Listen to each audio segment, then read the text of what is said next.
Welcome back, Tribe. I have an interesting one here from How Money Works. If nobody can afford a home, who's going to buy them?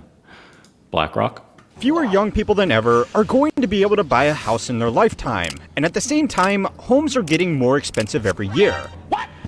But if nobody can afford to buy a house, then how the fuck do they keep getting more expensive? So the idea of being able to save a 20% down payment is almost unimaginable. Yeah, rent gets raised, 1,000% with no notice. And a family home should be the bedrock of your financial life. It gives you somewhere to live while building up equity in a place that you can one day call your own. Owning a home with a 30-year mortgage is cheaper out of pocket every month in most cities than renting. So if you can buy your own home, you will be richer now and richer in the future. You already know this, but if you're in the 75% of my audience that doesn't own a home, it's probably because you can't afford one. According to a report by Redfin, only 21% of homes that went on sale in 2022 were considered affordable. That's down from 60% of homes that went on sale in 2021. That means in just 1 year, 2/3 of all affordable housing became too expensive for the average American. The team conducting this survey concluded that housing affordability is at its lowest point in history. But what's the endgame here? If people can't afford a home, then house prices can't go up anymore. You will own nothing and you will be happy. That's the end game. Right? Wrong. I don't want to make another one of those stupid finfluencer videos about how the housing market is going to crash in 3.5 days. But there are 3 reasons why it could get a lot worse before it gets better. The first reason is that houses do not need to be affordable for you to buy one. If you think that can't make sense, there is an entire industry working to make it true. You don't save money to buy a house. You save money for a down payment. The housing costs are completely out of line with wages. Wages have not kept up with house prices, but a 20% down payment only grows at 1/5 the rate in absolute terms, so people are still able to get into the market. According to Zillow, the average home sold in America in 2020 traded for $230,000. At the start of 2023, the average home price was $330,000, a jump of $100,000 in less than 3 years. According to Forbes, the average American makes a salary of $59,000 before tax. After federal tax and FICA, that leaves them with a take-home of $49,000. If this average person saved a ridiculous 70% of their take-home pay to buy a house, they would be just as far away from their goal after 3 years because the price of the average house grew just as fast as their savings. The average home earns as much as the average person. But most people only save for a down payment, so 70% becomes 14% or 7% if it's a dual-income household where the other partner also earns the average salary. That's still a major savings commitment when 57% of Americans can't afford a $1,000 payment without taking on debt. And what sucks about all this, because I was in the market too a few years ago to look for a house, and the house I was looking at jumped a couple $100,000 just after the pandemic ended. The inflation that they're telling us we're experiencing and their 7-8% quotes is bullshit. It's such bullshit. Everything has gone up by damn near double. Your groceries, gas, everything is out of control. It didn't go up 7% year over year, month over month. That shit is such bullshit. I trust none of these numbers. It's so disheartening to see a house in your neighborhood. When you look up this, the history on Zillow, sold for 10 years ago, some $230,000, $330,000, is now on the market for $895,000. It's the same goddamn house, man. No additions, no remodeling, nothing new. Nothing. Just a little bit of time passed. Yet somehow a house can jump from 300 to damn near $1 million. And this is supposed to make sense to anyone? Who in their right mind would pay for that shit? And guess what? The most frustrating part of all is it gets swept off the market immediately. Someone comes in offering cash, and it's not a person, it's not a family looking to start a fucking life together. It's a company using it as an investment vehicle. Wall Street comes in, buys it, and then rents it out permanently. The renter's market changed. When I was looking for a place to rent, it blew my mind. They would suck you off practically to please sign the paperwork and get in here and rent for a year. Can you rent for longer than a year? We'll give you a discount. Hey, moving in 2 months off. All these deals. The last time when I went to go rent the last house I was at, dude, they treat you with disgust. Like you're wasting their time. The guy casually strolls in, chills in the kitchen while I'm touring the place, looking if I should rent, doesn't answer questions, doesn't give a shit, nonchalant. You know what he told me? He was like, yeah, if you want it, take it. If not, doesn't matter. It'll probably end up going on Airbnb anyway if we don't find anybody. They don't care about renting to people. They don't give a shit. These are investment vehicles. It doesn't matter who's in there as long as they're paying that monthly cash flow they're looking for. It's a joke, dude. Having a family in America today or trying to start one is a fucking joke. Hey, everyone. If you have a minute, please head over to legionofmen.store and grab yourself some cool merch as well. We have a bunch of limited edition designs, brand new stuff on the way, and all the proceeds go to supporting the channel. We don't want to be sponsored by corporations where we have to submit videos for review, have our speech impeded, or push any products that we don't use. So thank you so much to everybody that goes into the shop. Again, it's legionofmen.store. I'll put it up here for you guys. First time customers get a 10% off, and we have a bunch of great designs by artists from the community that watch the channel and support. They get proceeds as well, a percentage of everything that gets sold. So community funded through and through. And it's no synthetic fibers on any on our products. We're using cotton only, of course. I got your back from all those chemicals from synthetic fibers. Again, appreciate you guys. Let's continue. 14% of your take-home pay should be more manageable than 70%. Oh my God. And that just crossed my mind too. I don't even want to begin to explain how fucking infuriating it is to go somewhere like Eastern Europe. Luckily, I have a dual citizenship and I came to Romania and I could buy an apartment, a 1-bedroom, studio, 2-bedroom, 3-bedroom. Prices start at 30,000 euros, 40,000 euros. So 40 something, $44,000. You can buy a place. Housing, same shit. The further you get away from the capital, it's incredible. I could have heated floors, swimming pools, everything I've ever wanted for. Barely it goes over a few $100,000, if that. That's already too much house for me. Honestly, it's maddening, man. Remember, this is only how much you would need to save just to keep up with price increases. This doesn't actually get you any closer to your goal of buying a home. Lenders and banks with a vested interest in real estate assets across the country know that it is still hard for most families who also need to pay for food, rent, and other essentials that are outpacing wages. So they have moved the goalposts. A report by the National Association of Realtors found that the average down payment for a first-time homebuyer was just 7%, and the average down payment for a repeat purchaser that has had time to build equity in their previous home was only 17%. If you only need to put a tiny deposit down, house prices can increase to many multiples of your income before it becomes impossible to buy a house. If you only need to save for a 7% down payment, then just a 10% savings rate over 3 years from an average wage would get you into an average house. You would be more disciplined than the average American, but it's not impossible with some sacrifice. If that's still too hard for you, then Zillow recently announced that they would be trialing a 1% down payment loan product to help people that couldn't save any money make the biggest financial commitment of their lives. Here's how it works. The buyer pays a down payment of 1%, and then Zillow makes an additional contribution of 2% at closing.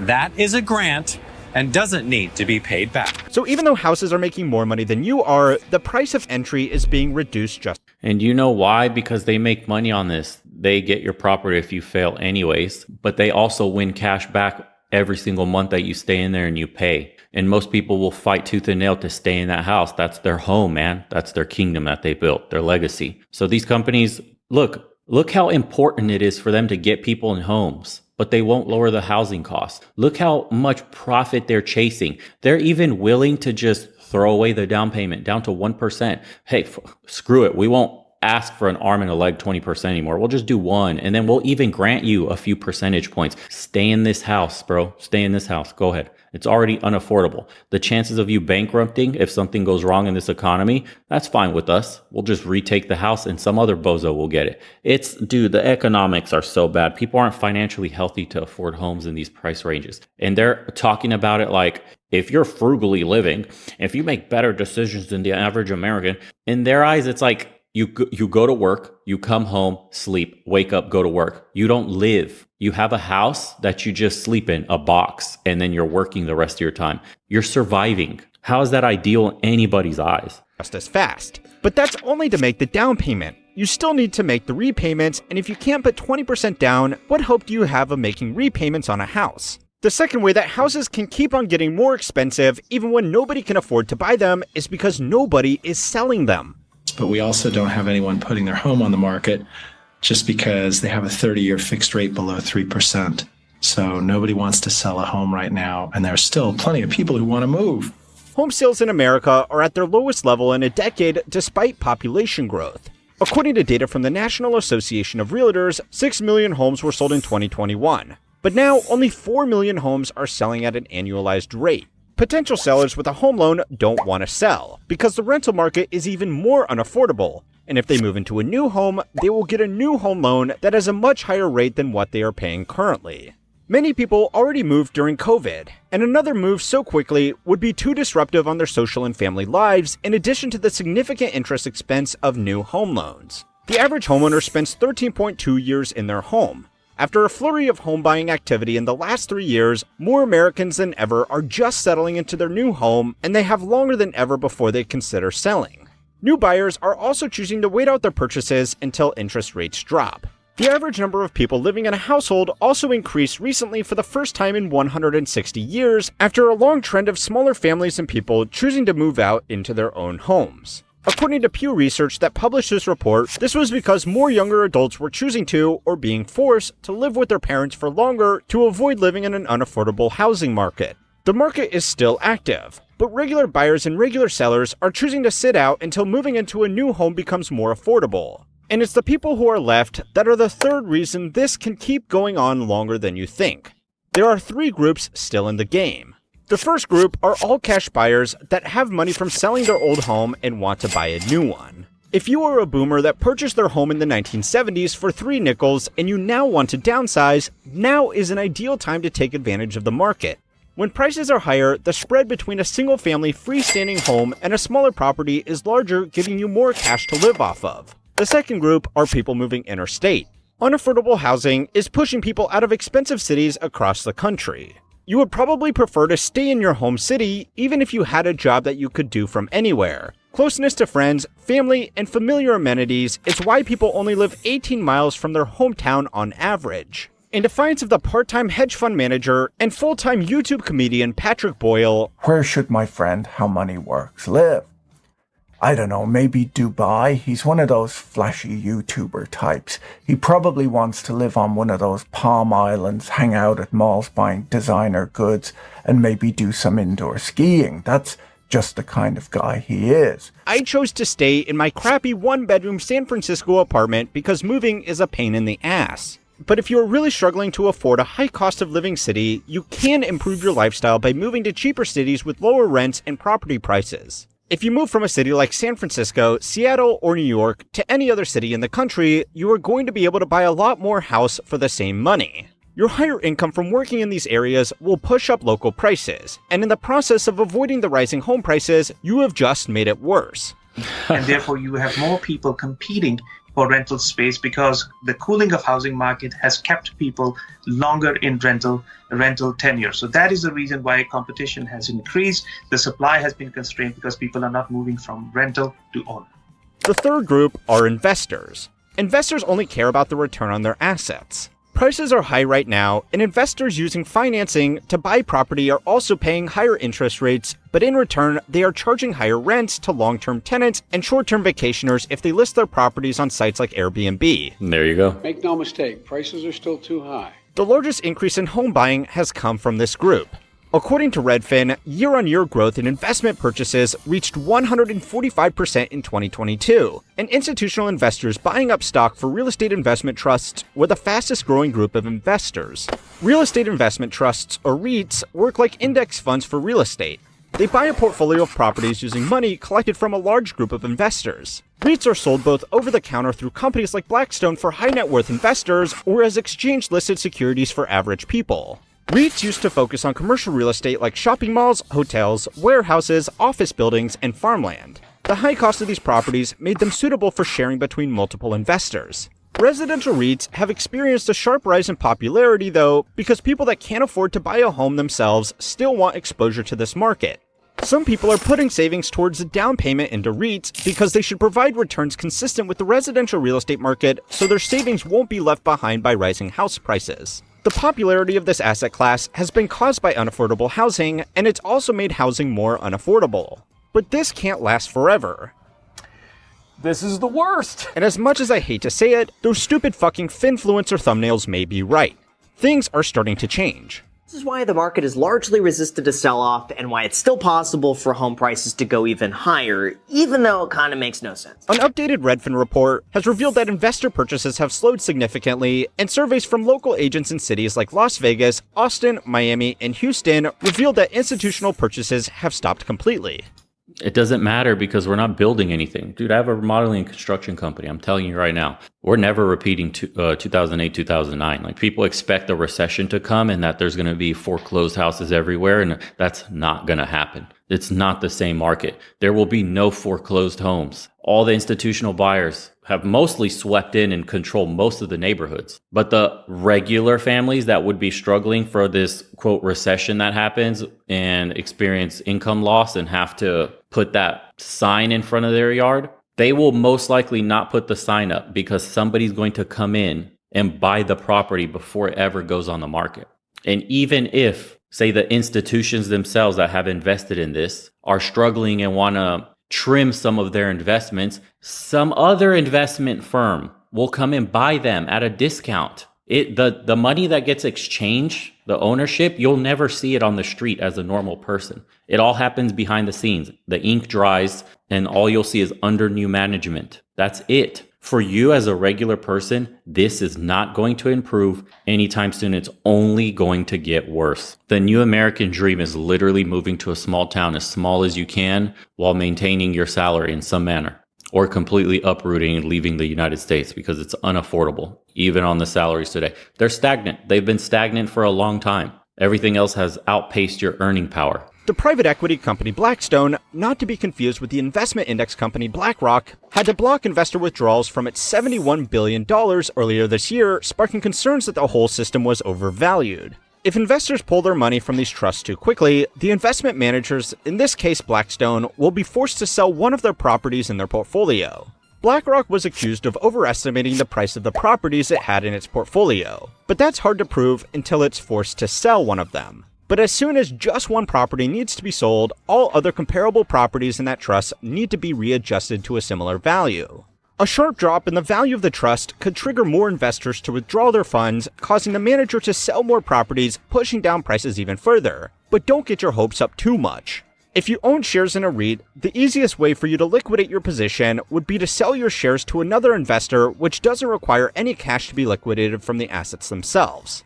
The bonus fourth reason is that wealthy families are just doing a better job of holding onto more properties for themselves. In the past, family wealth struggled to get past the first two generations, but now that investing has become so easy and lucrative, we might be starting to live in a new age of nobility where family dynasties can last centuries. One group of American billionaires is already there. So go and watch my new video over on how history works. I'm curious at what the commenters say. The end game is to make home ownership so unaffordable that we're all forced to rent from the nobility class like a bunch of feudal serfs. Nailed it. You will own nothing and you'll be happy. I'm telling you, man, it's part of the plan. It sounds so conspiratorial and stupid, but it's just common sense. My biggest financial mistake was not investing in a house in 2008 and instead learning multiplication in elementary school.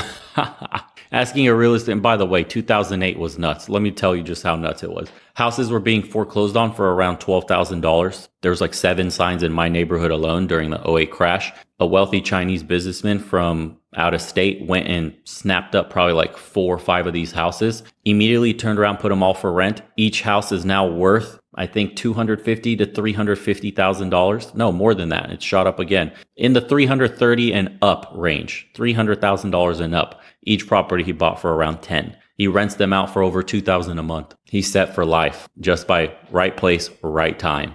Yeah, your biggest mistake was being in elementary school, kid. Now pull yourself up by your bootstraps. And look, here's what I was talking about. Asking a real estate agent whether you should buy a home right now is like asking an alcoholic whether they think you should have a drink. Homes in my neighborhood that cost around $450,000 in 2019 are now going for $800,000 to $950,000. Every seller in my neighborhood is currently making a $350,000 profit. Simply unreal. In all honesty, deflation is what we require. The only other option is for many people to go bankrupt, which would also be bad for the economy. That's the only way to return for normal. It's not people buying these. Again, it's investors. This is the mistake people are thinking, that we just got to go bankrupt. The pain needs to come. No. We need legislation to protect homeowners, to protect prospective homeowners. If we value family, if we value, quote, the nuclear family and building a strong middle class in America, investors should be banned from buying houses. Investing in luxury apartments and whatnot, that's different. I understand.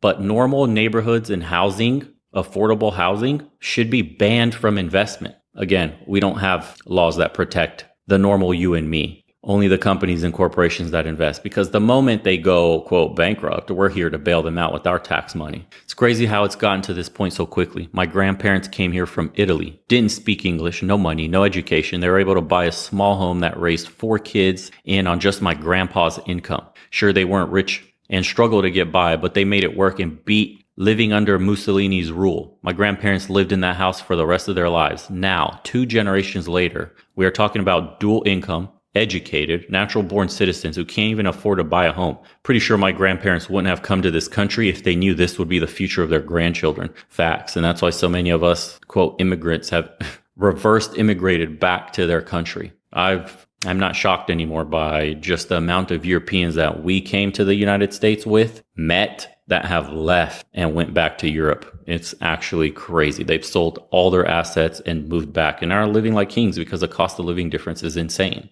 Let me know what you guys think in the comments below, and how are you struggling in the housing market or gotten priced out or plan to get around everything that's going on. See you on the next one.